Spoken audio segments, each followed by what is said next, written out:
Forbes just came out with their America's Most Powerful Women in Sports list, and this was 25 people on this list. I don't know if it's like ranked or what, but there were a lot of WNBA figures on this list. Number 4 being the one and only Caitlin Clark. They said Caitlin Clark has turned her record-breaking college basketball career into early dominance in the WNBA. Her estimated $8.1 million in income from her rookie season with the Indiana Fever was bolstered by big deals with Nike, Wilson, and Gatorade, and signals a shift in how female athletes are being valued in the world of professional sports. Caitlin Clark appears to be a problem for A'ja Wilson. The WNBA luminary became agitated upon hearing of Clark's newest accolade. The Las Vegas Aces champion and 3-time MVP couldn't restrain her opinions. Her response went viral across social media, shocking the basketball community. The public now wonders why Wilson is unable to cope with Clark's success. Is this a simple outburst, or has the pressure finally caused her to crack? The escalating drama rocking the WNBA is poised to become even more complicated. Well, it looked like Caitlin Clark is ringing bells yet again, this time making another exclusive list. And this is the second list that she has made this offseason. This time is dealing with Forbes top 25, man. Now, this article was released. Noise that I don't really listen to, honestly, because I'm in season. I have other things that we need to worry about than what other people have to say. I have a scout. I have 11 other minds on my team in my locker room that we got to make sure that we're on the same mindset. So I really can't give you the best answer on that because I really don't pay any attention to it. My goal is just to go out there and be the best that I can be for my teammates, both on and off the court, and we're going to go out there and be us. After Time magazine named Caitlin Clark as one of its featured athletes, Wilson immediately took to Twitter. It wasn't just one post. She launched a tirade that sent ripples through the basketball world. In a matter of minutes, her timeline was flooded with posts challenging not only the award, but the entire framework for recognition within women's professional basketball. Turned her record-breaking college basketball career into early dominance in the WNBA. Her estimated $8 million income from her rookie season with the Indiana Fever was bolstered by big deals like Nike, Wilson, Gatorade, and signals and shift in how female athletes are being valued in the world of professional sports. Here was a 3-time MVP and a player who had guided her team to multiple titles feeling slighted by a rookie's acclaim. The timing was incredibly revealing. Just days prior, Wilson had been celebrating another fantastic season with the Aces. Yet Clark's feature in Time magazine clearly struck a nerve. Wilson's followers rushed to her defense, inundating social media with comparisons of their respective accomplishments. They highlighted Wilson's phenomenal statistics, her clutch performances, her consistent play under duress, and her pivotal role in building the Las Vegas Aces into a dynasty. Like when Caitlin Clark come back this next season, it's gonna be legendary, bro. It truly is. It's gonna be something like we never seen before. I'm calling it right now. That's how much faith I got in CC, bro. CC's she like that, dog. However, this is where the situation took a curious turn. As Wilson's supporters waged her war online, other WNBA athletes remained remarkably quiet. The lack of comment from her peers was deafening. Seasoned players of the game, well-versed in the nature of awards and fame, refrained from entering the debate. Instead, they simply observed as Wilson's increasingly pointed tweets continued to appear. I think the fact that A'ja Wilson is the best player in the world, and the fact that she is actively trying to ruin Caitlin Clark.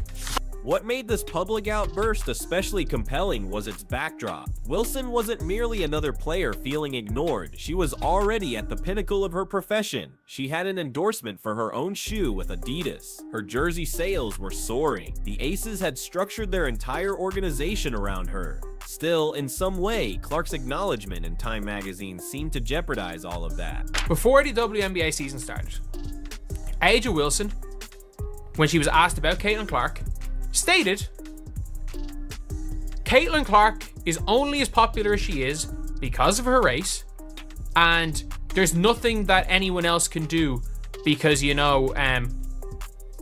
it's nothing to do with, basically, that there's nothing she could do to be the most popular player in the W.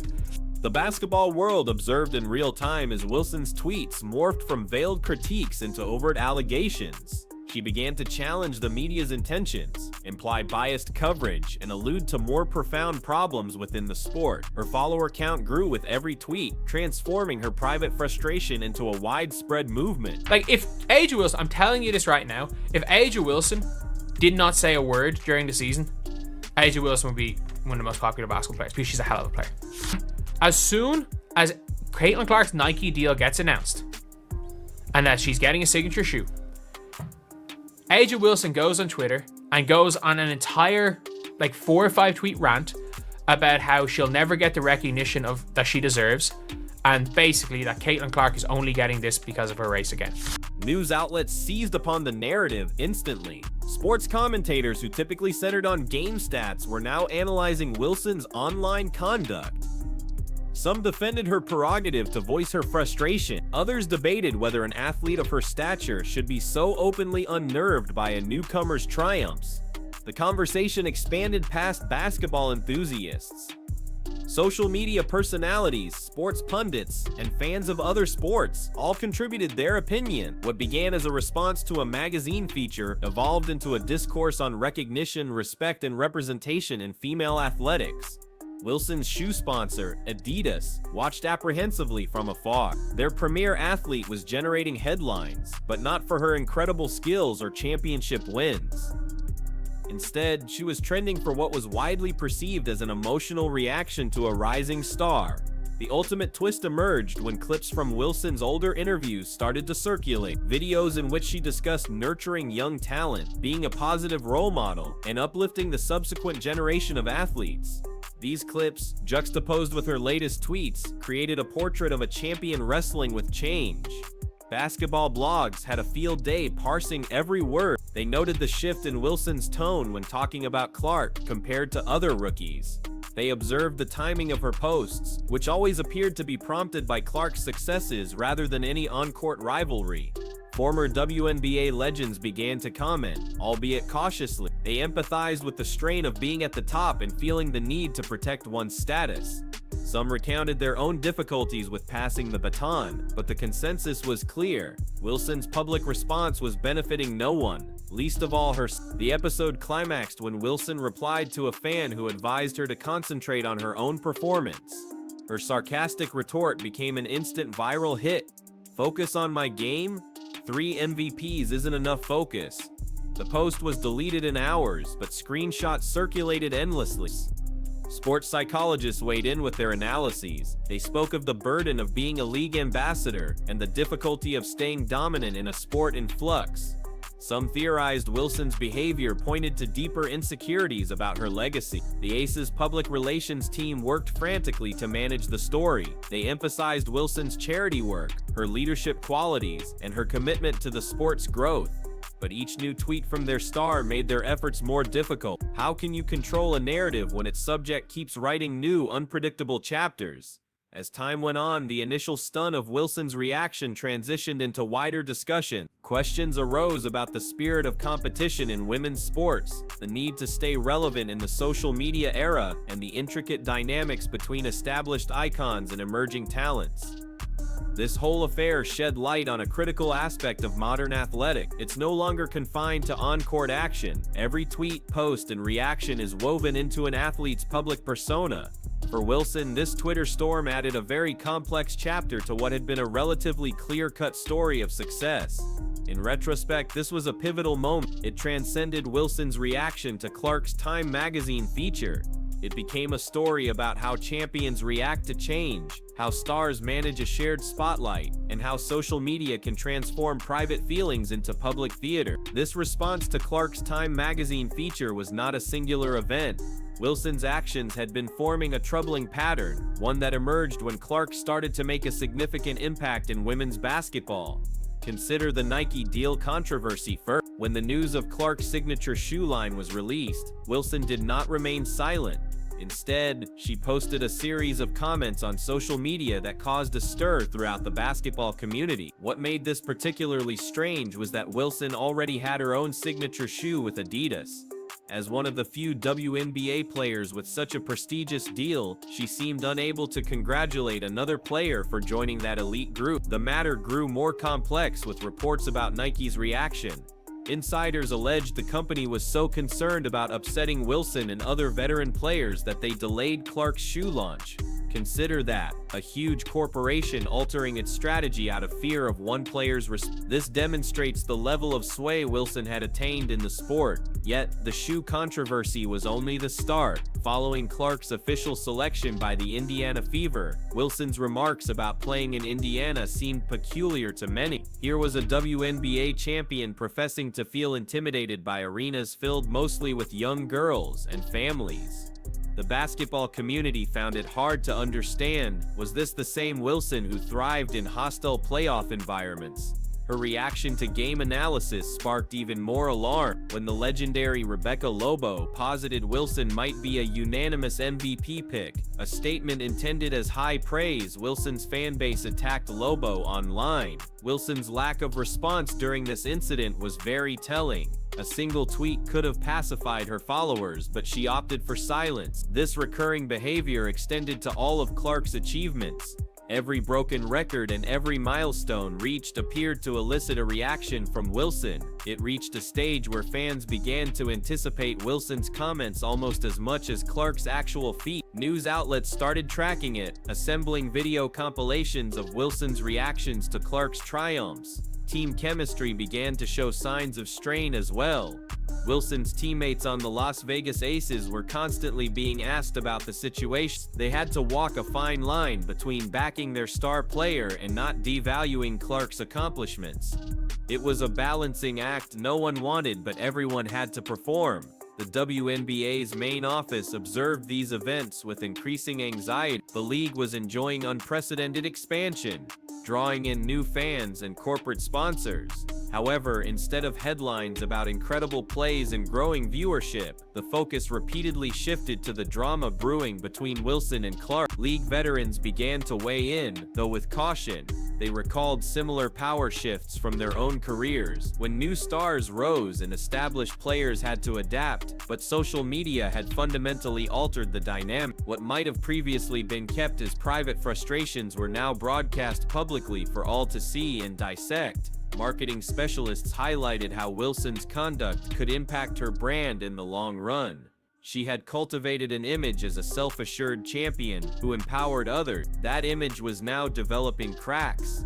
Sponsors began to have doubts. Would they want their brand linked to someone who appeared progressively focused on tearing down rather than building up? This trend influenced game broadcasts too. Announcers found themselves treading carefully, hesitant to praise Clark too enthusiastically for fear of prompting another reaction from Wilson. This led to a strange dynamic where incredible moments couldn't be fully celebrated, all due to one player's potential response. Insiders reported that Wilson's teammates had attempted to speak with her. They recognized how this pattern was impacting not only her public image, but also their team's cohesion. The Aces were still winning and dominating, but conversations continually veered from their achievements to Wilson's latest remarks on Clark. Social media analysts noted a peculiar trend. Each time Wilson responded negatively to Clark's success, her own follower numbers would dip slightly. While not a massive decline, it was an indicator of how the public was perceiving this behavior.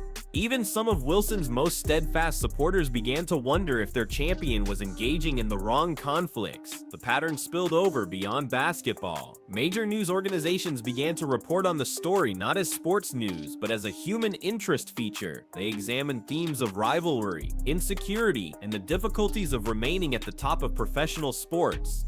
Wilson's actions became a case study in how not to manage competition. Sports psychologists provided compelling analyses. They noted that Wilson's behavioral pattern was more indicative of someone struggling with a shifting landscape than someone genuinely angry with Clark.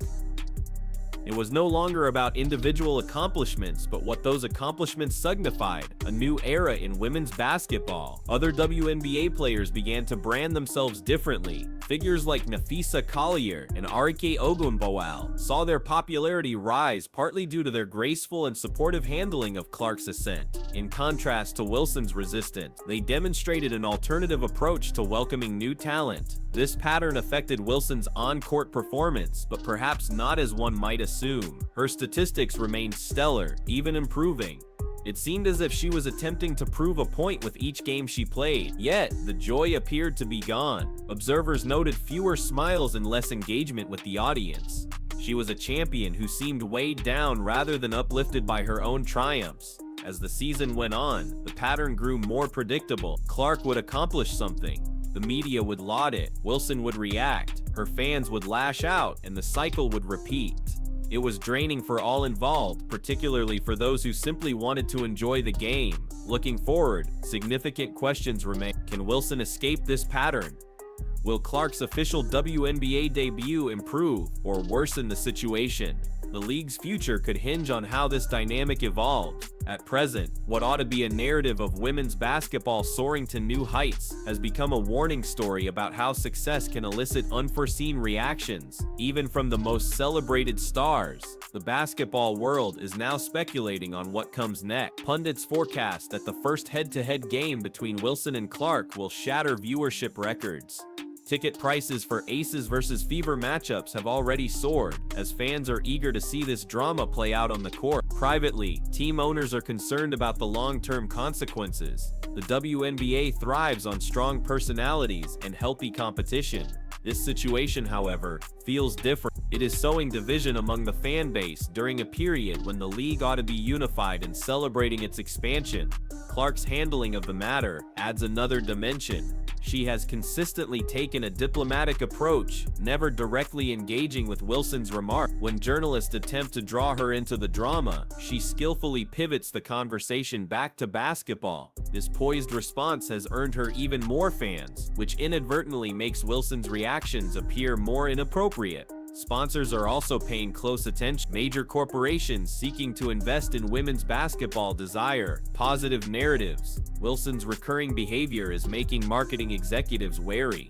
They are questioning if they want their brands tied to someone who seems increasingly resentful of another player's achievement. This pattern has even influenced how younger players perceive the league. ALU coaches have mentioned that their players are discussing the situation, with some wondering if this is what success in the WNBA entails.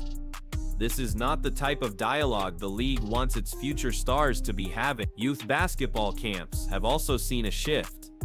While Wilson was previously a universal role model, some parents now voice concerns about their children following her on social media.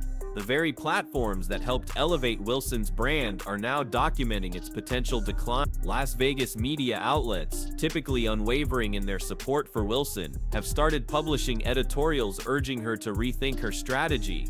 They acknowledge her vast contributions to the city's sports culture, but fear her legacy could be marred by this persistent drama. Examining the data, Wilson's behavior hasn't negatively impacted her game statistics. She continues to produce MVP-level performances. However, data analysts have identified an interesting trend. Engagement with her positive game highlights has decreased, while clips of her controversial actions are gaining more traction. It's a subtle change that could have significant repercussions for her career story. WNBA historians see parallels to past power transitions in the league, but also recognize the uniqueness of this case.